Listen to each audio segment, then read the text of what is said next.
হন আমি একটা কথা কই, এই যে দুবাই 165 তলা বিল্ডিং আছে না বুর্জ খলিফা, এটা যদি আমনে পরে হয়ে পড়ে তাহলে আমাকে এই পর্যন্ত আইবে একটু কোয়া দি। ভারতে তোর দাদা আছে না, তোর দাদা এই বিল্ডিং এর মাথা তোর দাদার ঘরের উপরে যাইয়া পড়বে, বুরুজ খলিফা হালাই দেয় আবার মাপে বুরুজ খলিফা কথা নিয়ে হইবে। হন আমি একটা কথা কই, যে তুই যে বললি আমার যে ভারতে আমার দাদার ঘরের উপরে যাইয়া পড়বে, তাহলে আমার দাদার ঘর ভাঙে যাইবে না? তাই আমার দাদা থাকবে কোথায়? মাথাটা তো নষ্ট করে লাইলি, তোর মতো নাতি যেই বেটার থাকবে এই বেটার ঘরের উপরে বুরুজ খলিফা পড়ার এই কথা।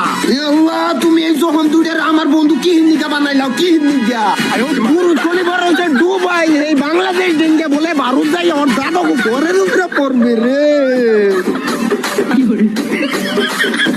এ ভাই একটা কথা বই, রাগ হইস না। আচ্ছা বুরুজ খুলে পরে